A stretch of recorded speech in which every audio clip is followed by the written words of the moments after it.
Good morning student. देखिएगा, 12th class RBSC के लिए कल की कक्षा में हमने किसी परानिलिका के अक्ष पर चुंबकीय क्षेत्र के बारे में बात की थी। आज की जो क्लास है ये थोड़ी थ्योरेटिकल क्लास है, यानी इसमें डेरिवेशन वगैरह कम रहेंगी। आज की जो बात करते हैं, आज की जो पहला टॉपिक है वो है भूचुंबकत्व। भूचुंबकत्व देखिएगा, भूचुंबकत्व मीन्स अर्थ मैग्नेटिज्म, यानी आपको पता है कि हमारी पृथ्वी है वह एक चुंबक की तरह व्यवहार करती है। इसलिए जो हमारी पृथ्वी के अंदर जो चुंबकत्व है उसका कारण क्या है उसके बारे में हम बातें करेंगे। तो देखिएगा, पृथ्वी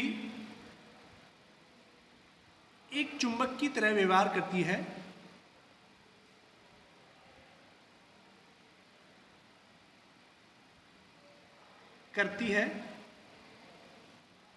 ये कैसे पता लगा मैं? क्योंकि जब किसी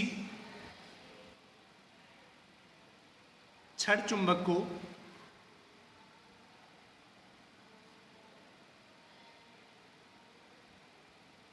स्थिर अवस्था में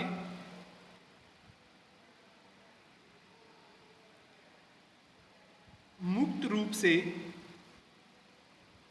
लटकाया जाता है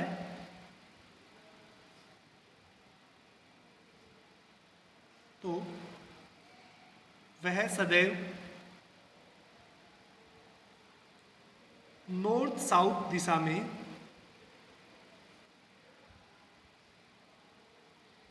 स्थिर होती है। यानी जब किसी चुंबक को आप सीधा लटकाते हैं, ठीक है ना, तो वो हमेशा कैसी स्थिर अवस्था में होती है? नॉर्थ साउथ दिशा में। यानी उसके ऊपर एक बल लग रहा है, वो बल उसको नॉर्थ साउथ दिशा से जैसे ही वो दूसरी दिशा में घूमने की कोशिश करती है तो वो जो लगने वाला बल है उसको वापस से नॉर्थ साउथ दिशा में क्या करता है? फिक्स कर देता है। ठीक है, अब देखिएगा, आपको पता है कि जो लाइक पोल होते हैं यानी जो समान ध्रुव होते हैं उनके बीच में क्या होता है? विकर्षण होता है। ठीक है, और जो असमान ध्रुव है अगर उनकी बात करें तो उनके बीच में क्या होता है? हमेशा आकर्षण होता है। ठीक है, तो बच्चों देखिएगा, अगर हम मान लेते हैं ये हमारी पृथ्वी है,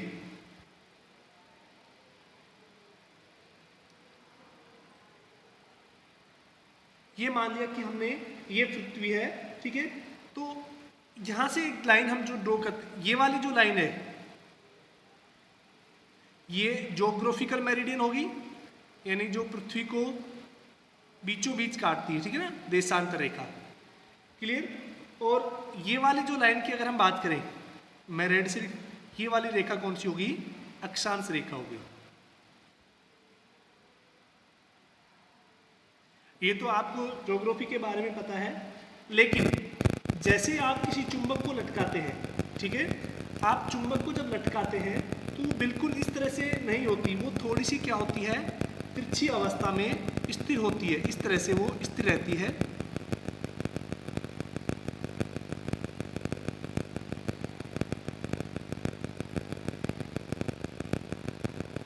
ये मानते हैं ये चुंबक है। ठीक है ना, तो देखिएगा, ये चुंबक का अगर साउथ पोल है और ये चुंबक का कौन सा है? नॉर्थ पोल है। ठीक है, तो अब ध्यान देखना, ये मैग्नेट के लिए लिख रहा हूं मैं Sn, और ये N भी किसके लिए है? मैग्नेट के लिए। तो यहां पर देखिए, ये जो लाइन है, मैं ग्रीन लाइन से सॉरी इस ब्लू लाइन से जो रिप्रेजेंट कर रहा हूं, ये क्या हो गया? ये मैग्नेटिक मेरिडियन हो गया, यानी चुंबकीय अक्ष हो गया। ठीक है, ये तो कौन सा? पृथ्वी की अक्ष है, ये क्या हो गया? चुंबकीय अक्ष। ठीक है, अब देखिएगा, आपको पता है कि जो दक्षिणी ध्रुव है वो हमेशा नॉर्थ यानी उत्तरी ध्रुव की तरफ रहेगा। तो जिधर चुंबक का दक्षिणी ध्रुव होता है, एक्चुअल में उधर पृथ्वी का कौन सा ध्रुव होता है? नॉर्थ। एन ई लिख सकते हैं हम इसको। ठीक है ना, यानी नॉर्थ ऑफ अर्थ, और इधर ये क्या हो जाएगा, साउथ ऑफ अर्थ। समझ गए कि जिधर पृथ्वी का नॉर्थ होता है उधर चुंबक किसका होता है, चुंबक का दक्षिणी ध्रुव होता है। इस तरह से चुंबक क्या होती है, लगातार एक ही निश्चित दिशा में क्या होती है, स्थिर हो जाती है। ठीक है, अब देखिएगा अगर हम बात करें कि जो चुंबक है वो कितने झुकी हुई है, ठीक है ना, यानी अपने अक्ष से, देखिएगा ये वाला जो एंगल है, अगर इस एंगल की बात करें, ये एंगल होता है 11.3 डिग्री, यानी 11.3 डिग्री ये एंगल होता है। ये अर्थ का जो अक्ष होता है उससे कितने डिग्री झुकी हुई होती है, 11.3 डिग्री। ठीक है, अब देखिएगा अगर इस अक्ष आप चुंबक को लेके लटकाते हैं तो ये हमेशा क्षैतिज दिशा में रहेगी, लेकिन जैसे जैसे आप चुंबक को नॉर्थ की तरफ लेके जाएंगे ये इस तरह से होती जाएगी, ठीक है ना, इस तरह से झुकती जाएगी और ये एक बिंदु पर जाके बिल्कुल लंबवत हो जाती है। इसी तरह से अगर आप इसको वापस लेके आएंगे तो यहाँ पर भी एक बिंदु पर जाके ये क्या हो जाएगी, लंबवत हो जाती है। ठीक है, तो यहाँ से अगर हम क्या बोले कि एक तो नियम क्या होता है कि एक तो जो कंक्लूजन हमने निकाला है वो क्या हो गया कि जिधर पृथ्वी का दक्षिणी ध्रुव होता है उधर चुंबक का कौन सा होता है, उत्तरी ध्रुव होता है। ठीक है, तो मैं इसको थोड़ा लिख देता हूं लैंग्वेज में कि चुंबक का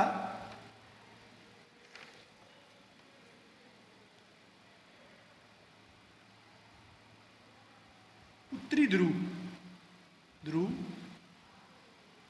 सदैव पृथ्वी के दक्षिणी ध्रुव की तरफ तथा चुंबक का दक्षिणी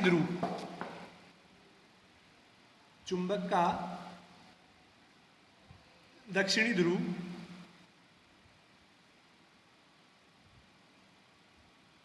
सदैव पृथ्वी का उत्तरी ध्रुव की तरफ होता है।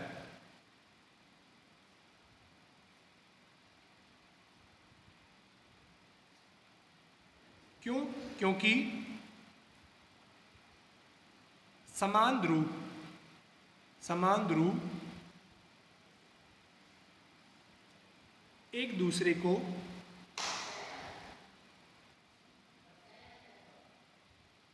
प्रतिकर्षित व असमान ध्रुव आकर्षित करते हैं।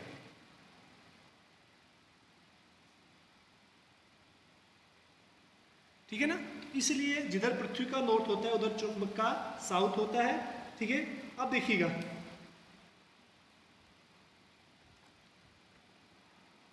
किसी चुंबक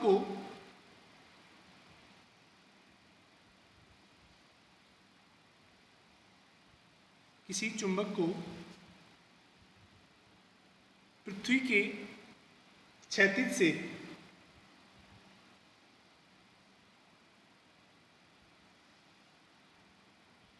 उत्तरी ध्रुव या दक्षिणी ध्रुव की ओर ले जाने पर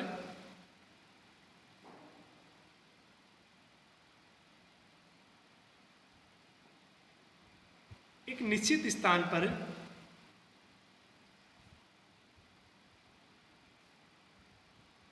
चुंबक ऊर्ध्वाधर दिशा में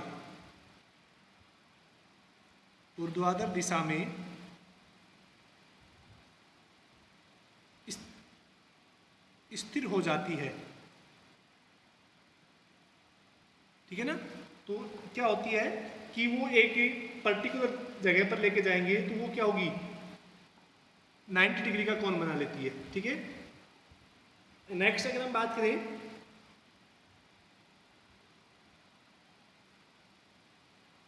पृथ्वी का चुंबकीय अक्ष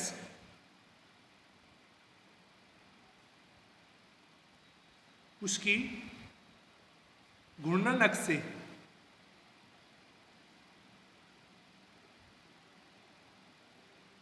11.3 डिग्री कोण पर होता है। ठीक है, ये भी ध्यान रखना है आपको कि जो घूर्णन अक्ष के बीच का कोण कितना होता है, 11 डिग्री 3। ठीक है, नेक्स्ट देखिएगा कि छड़ चुंबक की स्थिति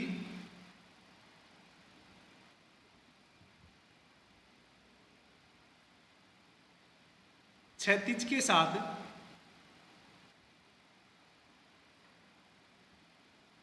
अलग अलग जगहों पर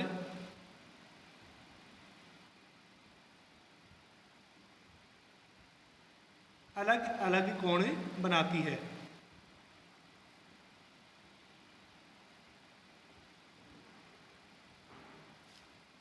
ठीक है, अब देखिएगा हम बात करते हैं कि जो पृथ्वी का जो चुंबकत्व है उसका कारण क्या है।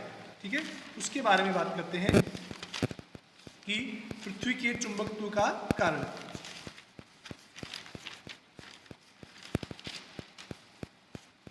इसके बारे में अलग अलग वैज्ञानिकों ने अलग अलग मत दिए। ठीक है, तो नेक्स्ट टॉपिक है आपका पृथ्वी के चुंबकत्व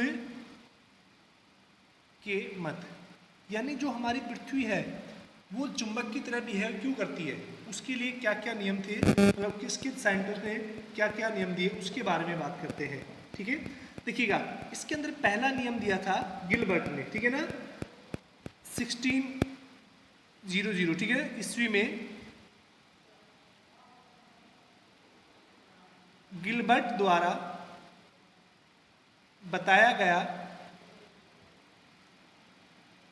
गया कि पृथ्वी के अंदर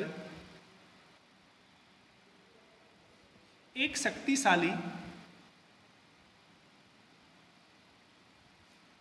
चुंबक है जो बाह्य छड़ चुंबक को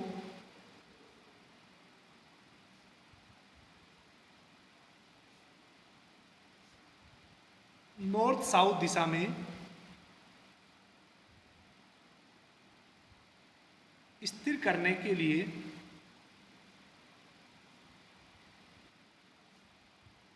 बल लगाती है। ठीक है, ये किसने बताया कि गिलबर्ट जो साइंटिस्ट ने, उन्होंने बताया कि जो पृथ्वी है उसके अंदर क्या है, एक शक्तिशाली चुंबक है जिसकी वजह से क्या करती है, वो बाह्य चुंबक पर बल लगाती है और उससे वो क्या होता है, नॉर्थ साउथ दिशा में स्थिर रहता है। लेकिन ये मत है, ये संभव नहीं हो पाएगा। ठीक है, क्योंकि इसका कारण क्या है, क्योंकि पृथ्वी की जो सतह है उसके अंदर का तापमान इतना अधिक है कि वो चुंबक को नष्ट कर देता। यानी आपने पढ़ा था ना विचुंबकन के कारण, यानी अगर किसी चुंबक को आप गर्म करते हैं या बार बार ऊंचाई से गिराते हैं या पीटते हैं उसको किसी हथौड़े से, तो उसका चुंबक तो नष्ट हो जाता है। ठीक है, तो इसकी वजह से तो क्या होता है, ये पृथ्वी का चुंबक तो नष्ट हो जाना चाहिए था। यह मत, तो ये मत फेल हो गया, यह मत अमान्य कर दिया गया। क्यों कर दिया गया, क्योंकि पृथ्वी के ताप की वजह से, पृथ्वी के ताप की वजह से भूचुंबकत्व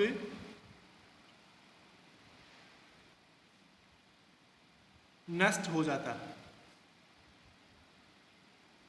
ठीक है, तो इसलिए इस मत को क्या कर दिया गया, कैंसिल कर दिया गया। ठीक है, अब देखिएगा, अब दूसरा मत है उसके बारे में बात करें। उसके क्या बताया गया कि पृथ्वी पर जो चुंबकत्व है, पृथ्वी पर जो चुंबकत्व का कारण जो बताया गया, वो क्या बताया गया कि पृथ्वी के चारों ओर जो बहने वाली विद्युत धारा है, ठीक है, कारण पृथ्वी के चारों ओर बहने वाली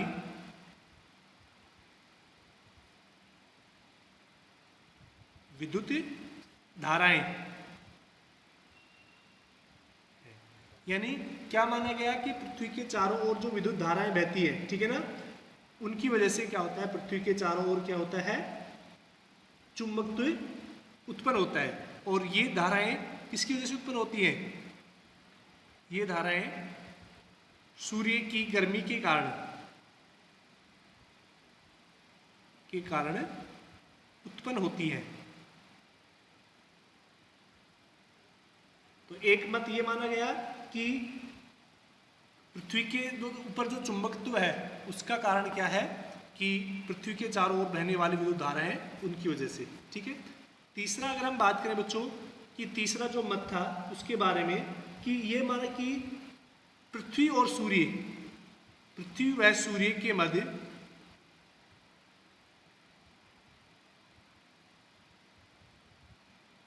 होने वाली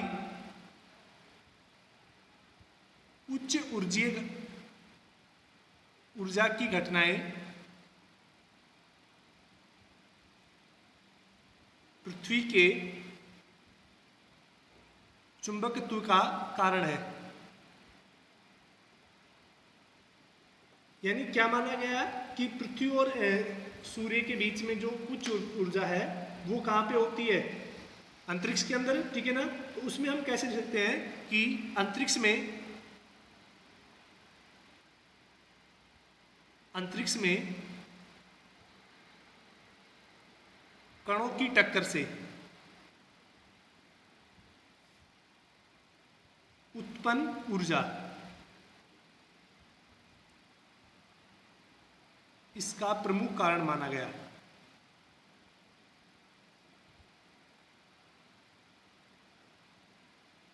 यानी जो प्रमुख कारण क्या माना गया, पृथ्वी की जो टक्कर से जो उत्पन्न ऊर्जा हो रही है वो क्या कहलाती है? प्रमुख कारण है, ठीक है। अगर हम बात करें नेक्स्ट की बच्चों, तो नेक्स्ट जो सबसे इम्पोर्टेंट है उसको हम जो लेटेस्ट है उसके बारे में, ये जो नियम था ये 1939 की लगभग दिया गया था, ठीक है। और ये जो फोर्थ है उसके बारे में बात करते हैं। 1939 में एल शिरर नामक वैज्ञानिक द्वारा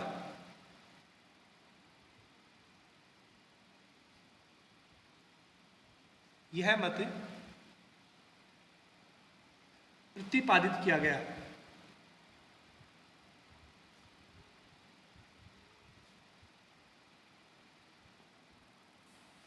तो बच्चों देखिएगा, ये नियम दिया था उसमें क्या था कि इस नियम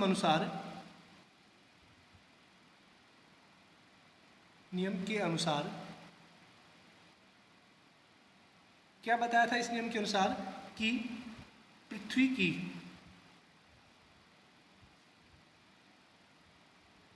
आंतरिक सतह में चुंबकीय पदार्थ जैसे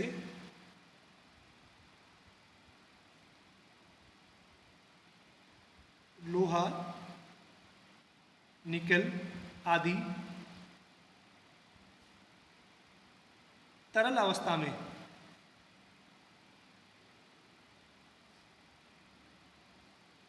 है। यानी कैसे है? तरल अवस्था में, ठीक है। अब देखिएगा, तरल अवस्था में होने की वजह से क्या होता है कि पृथ्वी के घूर्णन के कारण उनके अंदर क्या होती है? संवहन धाराएं उत्पन्न होती है। पृथ्वी के घूर्णन के कारण उनमें संवहन धाराएं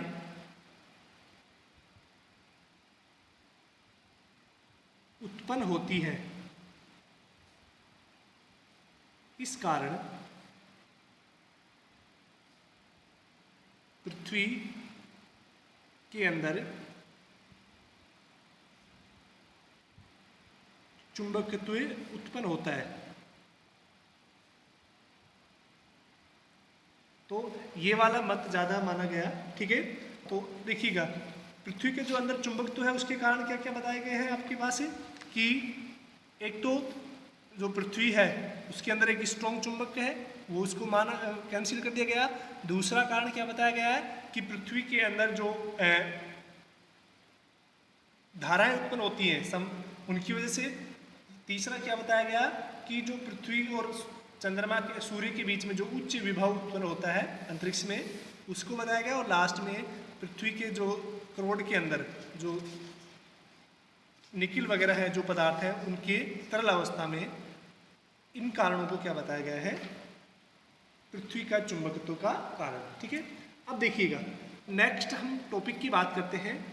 जो नेक्स्ट टॉपिक है वो है पृथ्वी के चुंबकत्व के अवयव, यानी पृथ्वी के जो चुंबकत्व है उसके अवयव की बात करें तो 3 अवयव होते हैं। पहला अवयव क्या है, दिक्पात का कोण। दिक्पात का कोण। सेकंड की अगर हम बात करें तो वो क्या हो जाएगा, नमन कोण, यानी नति या नमन कोण। और तीसरा है वो अगर हम बात करें उसको क्या बोलते हैं, पृथ्वी के चुंबकीय क्षेत्र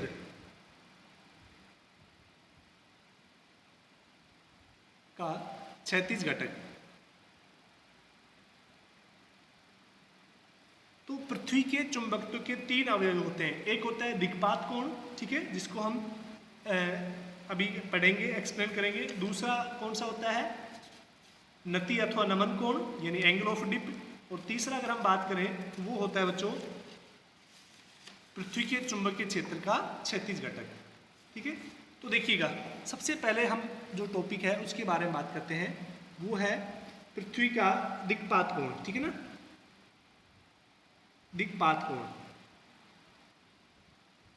बच्चों दिक्पात कोण को क्या बोलते हैं, एंगल ऑफ डिक्लिनेशन भी बोलते हैं। तो दिक्पात कोण क्या होता है कि जैसे पृथ्वी की सतह पर, ठीक है ना, कोई भी चुंबक है वो बिल्कुल सीधी अवस्था में नहीं होती, वो क्या होती है, थोड़ी झुकी हुई होती है ऐसे। ठीक है ना, तो इस कुछ पृथ्वी के अक्ष के ऊपर जो चुंबक है वो झुकी हुई अवस्था में होती है, उसको हम क्या बोलते हैं, दिक्पात का कोण बोलते हैं। ठीक है ना, कि पृथ्वी की सतह पर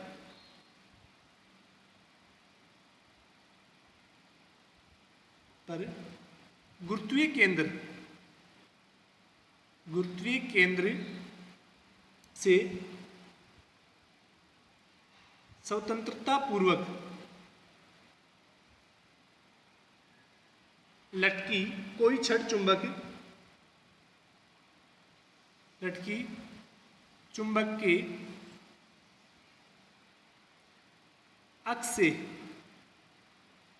अक्ष से गुजरने वाली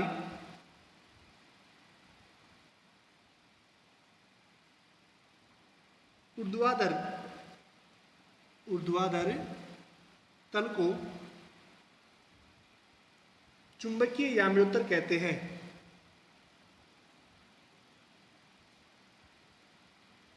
याम्योत्तर कहते हैं।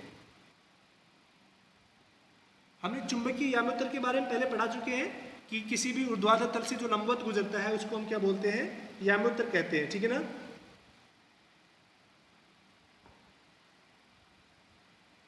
अतः चुंबकीय याम्योत्तर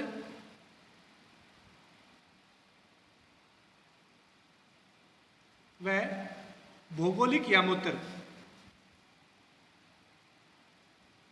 चुंबकीय याम्योत्तर व भौगोलिक याम्योत्तर के मध्य कोण दिक्पात का कोण कहलाता है।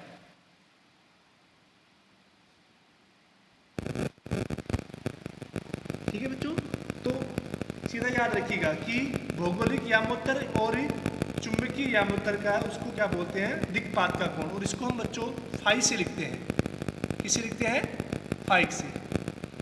आज के लिए इतना ही, कल ये चैप्टर फिनिश हो जाएगा, उसके बारे में कल बात करते हैं। Thank you.